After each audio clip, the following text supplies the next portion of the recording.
Stop at Walters before or after this Saturday night's DC United match at nearby Audi Field. Walters is open all day and night across the street from Nationals Park. This podcast is supported by Talkspace. When my husband came home from his military deployment, readjusting was hard for all of us. Thankfully, I found Talkspace. Talkspace provides professional support from licensed therapists and psychiatric providers online. Military members, veterans, and their dependents ages 13 and older can get fast access to providers, all from the privacy of their computers or smartphones. I just answered a few questions online, and Talkspace matched me with a therapist. We meet when it's convenient for me, and I can message her anytime. It was so easy to set up, and they accept TRICARE. Therapy was going so well, my husband and I started seeing a couples therapist through Talkspace too. Talkspace works with most major insurers, including TRICARE. Match with a licensed therapist today at Talkspace.com/military. Go to Talkspace.com/military to get started today. That's Talkspace.com/military. Bell's been swinging the bat well. Really good game last night with 2 extra base hits, a double, and a long home run. It's on the way to him. Swinging a drive deep to right here. Back goes Fraley. He gets the warning track. You can't forget it. It's a game-tying home run for Josh Bell. He's homered again, and it's 1-1. Here's the pitch. Swinging a liner past the diving steer and into right field. 1 run is in. Here comes Garcia to the plate. The throw not in time as Louis dives in there. The throw gets away. House scrambles for the plate. Burns flipped it back to the catcher Stevenson, but it's not in time. 3 runs score on the play. Adams stands up at second base, and all of a sudden it's 6-1 Nats. And welcome to Nats Chat, along with MASNsports.com Nationals insider Mark Zuckerman, who is at Nationals Park. I'm Al Galdi, host of the Al Galdi podcast. It has been more than 2 months since the Nationals swept a series of at least 3 games, May 16th through the 18th, a 3-game sweep at the Orioles, a series during which the O's fired manager Brandon Hyde. Well, the Nats now are a win away from a 3-game sweep of the Cincinnati Reds, a 6-1 win over the Reds at Nationals Park on Tuesday evening in Game 2 of a 3-game series. And in one of the Nats' cleanest games of the season, the Nats in this MLB regular season now are 41-60. You can find us on X at Nats_chat. You can find us on Blue Sky at Nats Chat Podcast. You can email us natschatpodcast@gmail.com. It has not been often this season that the Nats have solved a starting pitcher who has given them problems in a game, but the Nats on Tuesday evening did just that. The Red starting pitcher was Chase Burns. He had an odd final line, 6 runs, 5 earned, 5 2/3 innings, but 10 strikeouts. The Nats scored a run in the bottom of the 4th, 2 runs in the bottom of the 5th, and 3 runs in the bottom of the 6th. Mark, this was something. The Nats, off initially struggling against Burns, figured him out, solved the puzzle that was Chase Burns. We have not seen that hardly at all this year from this lineup. As we've discussed so often, you can usually tell in the first inning, the second inning, they're either on the guy or they're not, and they don't figure it out. And so I want to give tons of credit to the Nationals lineup and perhaps the coaching staff as well for figuring this guy out along the way in a way that we just have not seen from them this year. Innings 1 through 4, they go 2 for 14 with 9 strikeouts against him.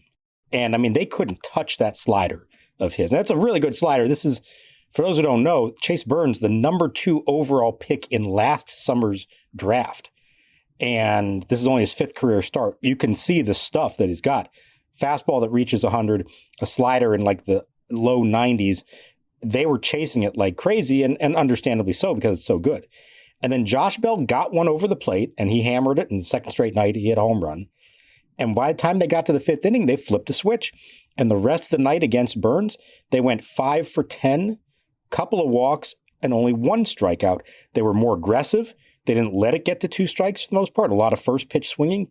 They went after the fastball, didn't wait for the slider, and you saw good results from them. It was such a breath of fresh air from a lineup that just has not done that kind of thing to opposing starters hardly at all this year. It was not just an impressive offensive performance. It was an astute offensive performance. It was an intelligent offensive performance. You really took pleasure in watching that. And the Nats have clinched a series win here over what is a pretty good Reds team. I mean, even with these last two losses, Cincinnati is 52-50, has a run differential of plus 30. Josh Bell, he now has got to be one of the hottest hitters in the National League with what he's doing. Another home run for the Nats on Tuesday evening. Josh Bell is beautifully parlaying himself into being a nice trade chip for the Nats as we approach the 2025 MLB trade deadline on July 31st at 6 p.m. Eastern. So Bell, as the Nats starting DH and number 3 batter, 1 for 3 with a solo homer and a walk. Bell in the Nats 1-run fourth, a 1-out solo homer to right field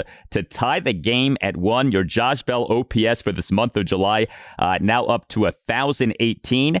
C.J. Abrams, he is the Nats starting shortstop and number 1 batter, went 1 for 4 with an RBI double. Abrams in the Nats 2-run fifth, a 2-out RBI double to the right field corner on a 1-2 pitch for a 3-1 Nats lead. Jacob Young, he is the Nats starting center fielder and number 9 batter, 1 for 2 with an RBI double and a hit by pitch. Young in the Nats 2-run fifth, a 2-out first pitch RBI double to the left center field gap for a 2-1 Nats lead. And Riley Adams, he is the Nats starting catcher and number 8 batter, 1 for 3 with a single on which he got 2 RBI, but 3 runs scored. Adams in the Nats 3-run 6, a 2-out bases loaded opposite field single into right field, and 3 runs scored on the play thanks to a throwing error by Reds right fielder Jake Fraley. So up and down the lineup, you had production from the Nats, and they had the success that they had in this game despite left fielder James Wood going 0 for 4 with a couple of strikeouts. So beyond Wood, and I guess also you would say Dalen Lyle, he went 0 for 4 with 2 strikeouts. The Nats getting production from a number of different players in this game. Yeah, and you saw hard contact from a bunch of guys. You saw 2-out hits to drive in runs. You saw back-to-back doubles from Jacob Young and C.J. Abrams in the 5th. The really clutch Riley Adams hit in the 6th, and some astute base running in front of him. That was all good to see. And Josh Bell, you know, we talked about it the other day. The OPS keeps climbing. He's now into the 700s at 707. He has now got the 3rd highest OPS among their regulars, believe it or not. Now, I mean, it says a lot about a lot, as you like to say, but James Wood, number 1 at 896, C.J. Abrams, number 2 at 820, and Josh Bell, now number 3 at 707. Credit to him for turning his season around, and as we've noted, few others have cooled off quite a bit. A lot of guys now in the upper 600s who were in the 700s earlier on. I mean, we are seeing Kyle Finnegan struggle as a trade chip as we approach the trade deadline. We are seeing Josh Bell surge as a trade chip as we approach the trade deadline. It's a pleasure to watch. No Nats player in this game had more than 1 hit. The Nats, for the game, 6 runs on just 7 hits, but 4 of them were extra base hits, a homer, 3 doubles, and 3 singles. The Nats worked just 2 walks, but went 3 for 10 with runners in scoring position. I wanted to say this about Riley Adams. So he, of course, right now is serving as the Nats' number 1 catcher with Keibert Ruiz back on the 7-day concussion injured list. Adams for this month of July has an OPS of 734. I know that is not spectacular, but given how badly his season had been going, a 734 OPS from Riley Adams in him serving as the number 1 catcher this month, I think you take that if you're the Nats. Yeah, and they've said all along, like, focus on the defense. Whatever you give us offensively is great. He has given them just enough. And let's talk about that defense. His throwing has been dramatically improved. He had another good one in this game to end an inning. The offense was good. They did things we haven't seen from them a lot this year. The defense in this game was spectacular. A bunch of guys making really clean plays to help out the pitching staff, again, in a way that we have just not seen on a regular basis this year. And Adams' throw to get McLean to end the 3rd inning was right there at the top of that list. He's been a lot better at that. You combine that with just a little bit of offensive production, and that's been a big boost for a team that has needed something, anything out of their catchers all year long. If you talk about run prevention, pitching, and defense, this was one of the Nats' best games of the season. The defense was superb, and the pitching was terrific. And the Nats' starting pitcher in this 6-1 win over the Reds on Tuesday evening was Brad Lord. who is back in the Nats rotation. The Nats took Lord in the 18th round of the 2022 MLB draft out of the University of South Florida. He this past offseason famously worked at Home Depot, but he made the Nats regular season opening active roster, began the regular season in the Nats bullpen, then was moved to the Nats rotation while starting pitcher Michael Soroka was on the 15-day injured list due to a right arm bicep strain, then got moved back to the bullpen once Soroka was back from the 15-day IL, and now has been moved back to the rotation off the team optioning starting pitcher Shinosuke Ogasawara back to AAA Rochester on July 12th. Now, Lord, during his initial stint in the Nats rotation, did a nice job. We talked about that. He was showing improvement, and Lord on Tuesday evening did a nice job. 1 run in 4 innings. He gave up 6 hits, which were a double and 5 singles. He issued no walks. He did record just 1 strikeout, but he was pitch efficient and he threw a lot of strikes. He over his 4 innings threw just 50 pitches, 34 strikes, 16 balls. All things considered, I think you are very pleased with what Brad Lord did in this game if you're the Nats. 100%. This is as about a best case scenario as you could have asked for under the circumstances. The key to me, he gets through the first inning on 7 pitches, including a 3-6-1 double play that was not easy to turn, and he was on the back end of it covering first. We mentioned all that defense that they played tonight. That was a big part of it. You get through the first inning on 7 pitches, and you've now set the tone, and all of a sudden, on a night when you know you're limited in how far you can go, and maybe you're only thinking 3 innings, you get through the first that quick, and now 4 innings is on the table. And he kept it up like that, got through the fourth. I think they had Pilkington warming at one point in the fourth, but Lord was able to finish it out. As you said, really modest pitch count of 50, gave up the 1 run, attacked the strike zone with no walks. I'm really interested to see what happens from here. You know he can build up from this to the next one. He's been effective, probably their most consistently effective reliever this season. The question is going to be, can he get a lineup out 2 and then 3 times and become a 6-inning effective starting pitcher? We just don't know yet because he hasn't had that much opportunity to do that at the big league level. As he builds himself up and gets to that point, that's going to be the key. We know he could get guys out once through as a reliever. We saw in this game once and even twice had some success. Now can you keep that going, stay strong through the 5th and ideally the 6th inning? And then they may have something on their hands. I think they're going to very much spend the next 2 months evaluating what they have in Brad Lord and figure out where he does best fit for them as they move forward.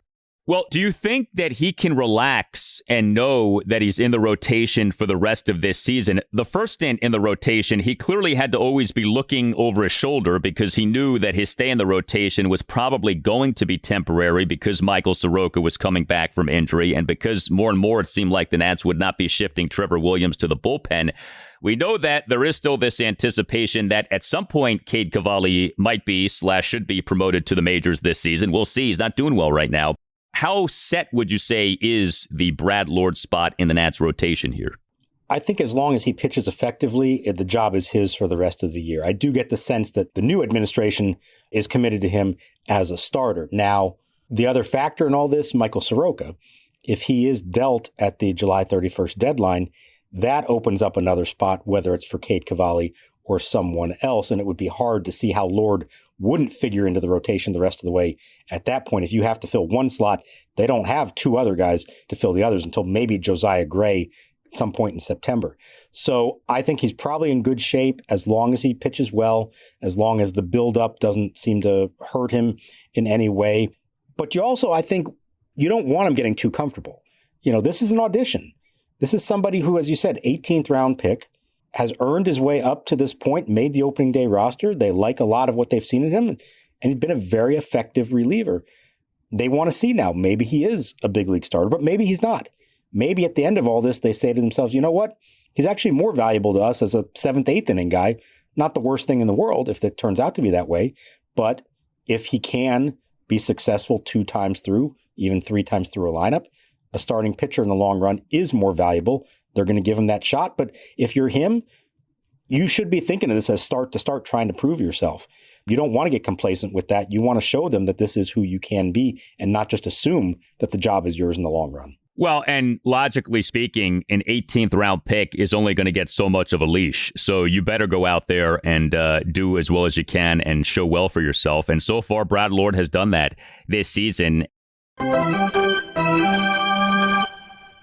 Hey, it's Al Galdi for Window Nation. The dog days of August are right around the corner. The humidity is rather thick. You've got the AC running on blast, the fans on, and the shades closed, but the heat still seems to be seeping into your home. That is, until you replace your old, drafty windows with energy-efficient, top-quality windows from Window Nation. And right now, you can get 50% off all window styles plus zero interest for 5 years. You heard that right. With Window Nation, you won't pay any interest until 2030. Call 866-90-NATION or visit windownation.com and tell Window Nation that you want the deal that you heard about from Al Galdi on the Nats Chat podcast. Also, know this, Window Nation will get the job done in a day or less. Window Nation's installation crews have over a decade of experience, so you can feel comfortable knowing that your windows are installed right the first time. Don't procrastinate another day. Save yourself another month of living in discomfort. Don't miss Window Nation's biggest deal of the year, 50% off all window styles now through July 31st. And remember, that comes with zero interest until 2030. 866-90-NATION or windownation.com. That's 866-90-NATION or windownation.com. And tell Window Nation that you want the deal that you heard about from Al Galdi on the Nats Chat podcast. If you work as a manufacturing facilities engineer, installing a new piece of equipment can be as complex as the machinery itself. From prep work to alignment and testing, it's your team's job to put it all together. That's why it's good to have Grainger on your side. With industrial-grade products and next-day delivery, Grainger helps ensure you have everything you need close at hand through every step of the installation. Call 1-800-GRAINGER, click Grainger.com, or just stop by. Grainger, for the ones who get it done. McCormick knows unbeatable flavor starts with the right spices. It's why we created Flavor Sealed. So anytime you peel back the seal of McCormick herbs and spices, you can be confident they will pack the same amount of flavor as the day they were packed. The kind of flavor that brings out the best of your favorite recipes and keeps everyone coming back for seconds, or maybe even thirds. McCormick, Flavor Sealed for unbeatable flavor.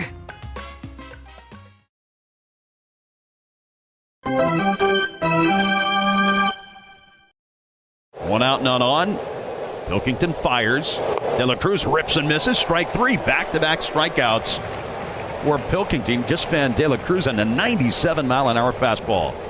And the now Brad Lordless Nats bullpen on Tuesday evening was outstanding. 4 Nats relievers combined for 5 scoreless innings. Mark mentioned him, Konnor Pilkington. Perhaps we should get used to that name. He tossed 2 perfect innings with 3 swinging strikeouts, all of which came in the top of the 6th and were of the Reds' numbers 2 through 4 batters in Matt McLain, Ellie De La Cruz, and Austin Hayes. What a job by Konnor Pilkington. The Nats on Tuesday afternoon announced having selected the contract of Pilkington from AAA Rochester and having option reliever Mason Thompson to Rochester. More on that momentarily. But Konnor Pilkington, the Nats signed him as a minor league free agent this past December 3rd. If you have been listening to our Rochester Red Wings updates on the podcast this season, the great voice of the Red Wings, Josh Wetzel, has been singing the praises of Konnor Pilkington for quite some time. And man, he was outstanding for the Nats in this game on Tuesday evening. Yes, all credit to Josh Wetzel. He has made us all aware of Konnor Pilkington. And as it turned out, Josh is calling games on this homestand with Charlie Slows on a rare vacation in season. And I believe he got to call that 6th inning with the 3 consecutive strikeouts. So a nice moment, I'm sure, for Josh as well as for Konnor. That's Konnor with a K, by the way, and it was appropriate in that 6th inning. So who is this guy? 27 years old, pitched for Cleveland in the big leagues a few years ago, pitched while Josh Bell was playing there. Remember, he was a Guardian briefly. Was a starter for them, actually. He's been more of a multi-inning reliever at Rochester. I didn't realize the stuff was as good. I saw him in spring training a little bit, but I didn't realize the stuff was as good as this. He was pumping 96, 97 in this game with a good changeup, and he calls that his best pitch. And you saw it work really well in this game. Now, I don't know what the future holds. This was a case of they knew Lord could only give him 3 or 4 innings. They knew Rutledge was out of commission. Lara was close to out of commission, although he wound up pitching 1 inning. They needed somebody, a fresh arm, to help bridge that gap for this game. So Pilkington got the call. Now, what happens from now? Obviously, he's going to stick around. You're not going to send him back down after this.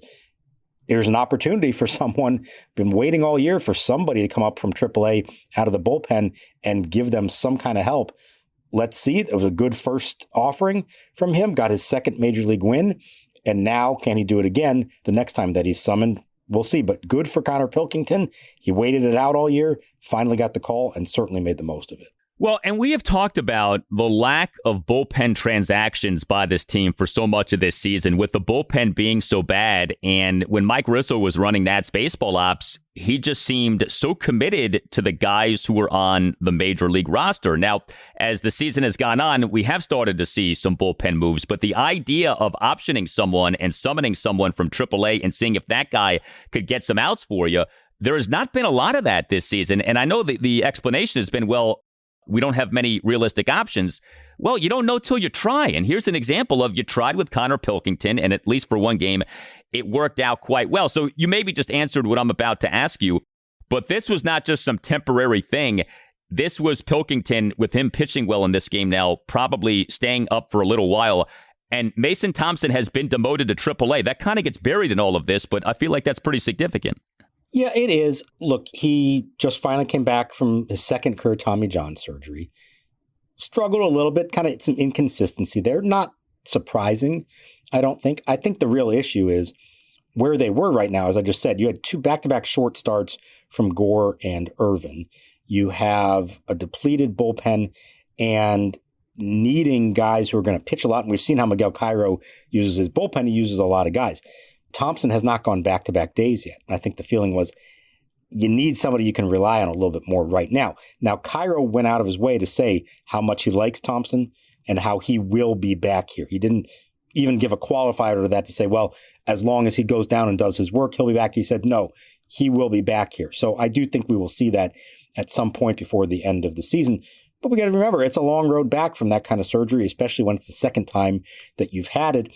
And as with anybody coming back from any kind of pitching injury, you really need to be able to manage a big league workload once you're activated. That means back-to-back days, 3 out of 4, 4 out of 6, that kind of thing. And I just don't know if he was there yet. Hopefully there's an opportunity for him in Rochester to get more of that kind of experience so that when he does come back, he really can be used as a full-fledged member of the bullpen and not have to be babied in any kind of way.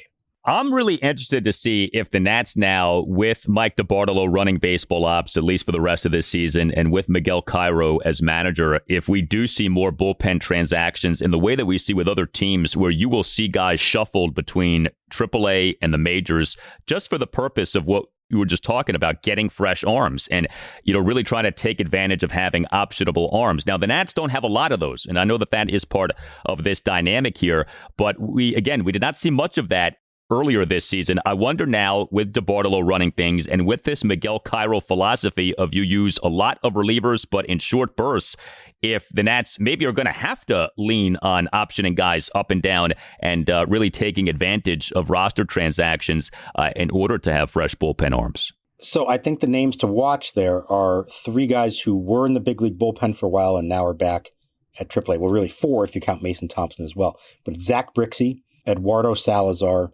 and Ryan Ludis. They're all at AAA, having been optioned at some point in the last few weeks or so. And here's the problem. When they pitched in the big leagues, they did not do enough to merit staying up here. It's great to have enough depth to send guys down, bring them back up, kind of have that revolving door. And now you don't just have an 8-man bullpen, but like a 10 or 11-man bullpen with revolving parts there. They've got to pitch well enough either to stay up here or when you send them down, pitch well enough at AAA to deserve coming back. Now, I know Salazar in particular has pitched a lot better when he's been at AAA. We have not seen it from him consistently at the big league level. So it all sounds good on paper, but eventually you got to perform at both levels and warrant the call-ups and then earn the right to stay up here once you come back.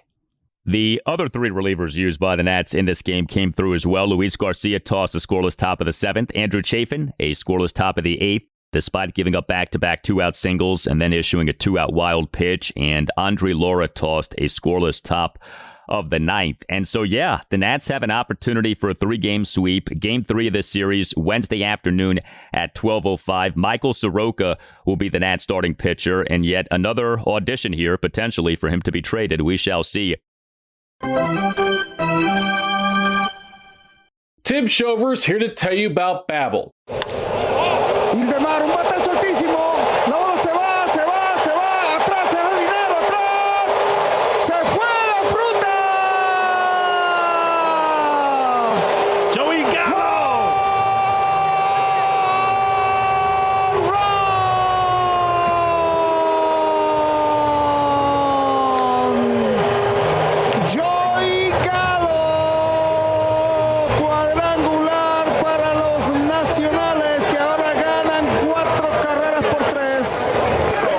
If you want to know what Luciano and Gustavo are saying on the broadcast on calls such as this one, then check out Babbel. And here's their special offer for Nats Chat listeners. 60% off subscriptions at babbel.com/NatsChat. Get up to 60% off at babbel.com/NatsChat. That's spelled BABBEL.com/NatsChat. Babbel.com/NatsChat. Rules and restrictions may apply. The McDonald's snack wrap is back. You brought it back. Ranch snack wrap. Spicy snack wrap. You broke the internet for a snack. Snack wrap is back. Ba-da-ba-ba-ba.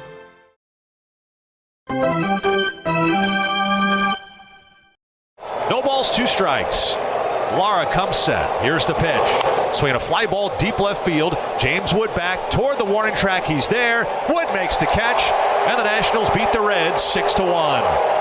You know, it's a shame. We are kind of past the point now at which you can really get excited about wins and losses, but I just feel like for everyone here, a sweep would be nice. It would be nice to have a 3-game sweep of, like I said, a pretty decent team in the Cincinnati Reds to talk about with the Nats, given all of the losing since the start of June.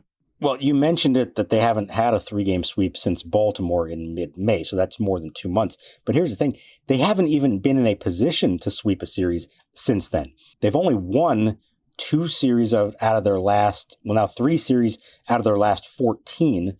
They won the series in Anaheim, and of course they took 2 out of 3 from the Tigers of all teams just before the July 4th holiday weekend when everything fell apart on them as an organization. But in each of those cases, they needed to win the rubber game to win the series. Now you're playing out front. Win the first 2 with a chance at a sweep is just not a position they have been in very often. It's a nice position to be in. You don't want to let the foot off the gas pedal. Keep going for it. Don't just be satisfied taking 2 out of 3. You sweep a series, that's a confidence booster for a team that desperately needs one right now. And it doesn't change the outlook for the rest of the season, anything like that. But it does make you feel good about yourselves for the first time in quite a while, sends you on the road for the final trip prior to the trade deadline. And in terms of Wednesday's game, if you're Michael Soroka, if you want to pitch on a contender this season, go out there and give them 6 really solid innings. Don't fade at the end. Show the best version of yourself, because that might get you traded if you can pull that off. Yeah, this actually is a pretty big spot for Michael Soroka. You know, there are not many opportunities left here for him to showcase himself as a trade chip, and so he'll get another chance come Wednesday afternoon. Nats then have an off day on Thursday, and then comes a 6-game road trip, 3 games at the Minnesota Twins, 3 games at the Houston Astros, and the Nats actually have an off day on the day of the trade deadline, Thursday, July 31st. By the way, I have not asked you this since all of the change with the Nats. Nats players, have they had anything notable to say about the state of things, about the firings, about where this season has gone?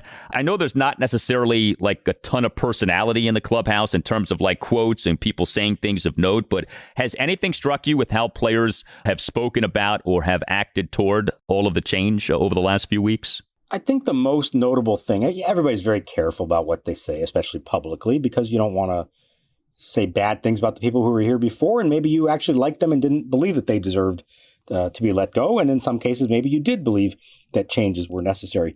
I think that first week, the road trip, St. Louis and Milwaukee, everyone was still kind of in shock, adjusting to it all, knowing that you had the All-Star break, and they limped into the All-Star break. It was not a good situation. And I did notice when they came back from the break, first with the Padres series. And I know they didn't play all that well, but I felt like the attitude was a little better.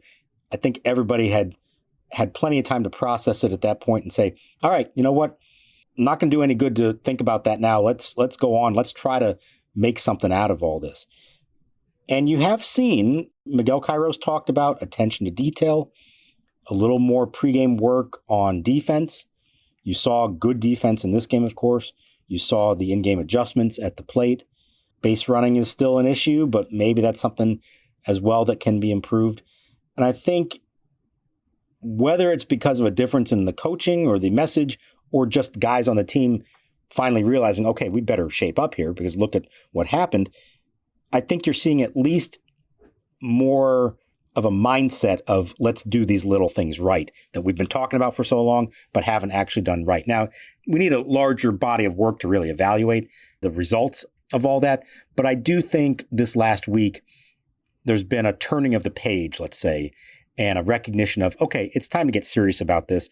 Let's start playing better baseball because we know we're better than this, regardless of who the manager or the GM is. And as we have said, there still is a lot of season left from a standpoint of, like, the season's not ending in a few weeks, you know? So is the die cast in terms of the nature of this season for the Nats? Yeah, probably. I mean, they're going to be sellers. It's been a disappointing season, but 2 months of baseball are left here. So it's not like you can just pack it in or just say, okay, you know, suck it up. This is going to end soon. Like, no, it's really not going to end that soon. Like, there's plenty of baseball left to be played, and you'd like to at least play a better brand of the sport. And the Nats so far in this series are doing that. You tell us what you think. Hit us up on X at Nats_chat. Hit us up on Blue Sky at Nats Chat Podcast. You can email us, natschatpodcast@gmail.com. We do shout outs for listeners of this podcast. If you have someone to whom you would like to deliver a shout out, a congratulations, a happy birthday, a hello, a get well soon, you get the idea. Contact the man who runs this podcast, Tim Shovers. Again, that email address is natschatpodcast@gmail.com. All Nationals radio highlights on Nats Chat are courtesy of 106.7 The Fan. For Mark Zuckerman, I'm Al Galdi. We thank you for listening, and we'll talk to you next time on the Nats Chat Podcast. The next pitch now will be the 50th of the game for Brad Lord. He's ready. Here it comes. Check swing and a miss. The slider down and away struck him out, and that ends the inning. The McDonald's snack wrap is back. You brought it back. Ranch snack wrap. Spicy snack wrap. You broke the internet. For a snack. Snack wrap is back. Ba-da-ba-ba-ba.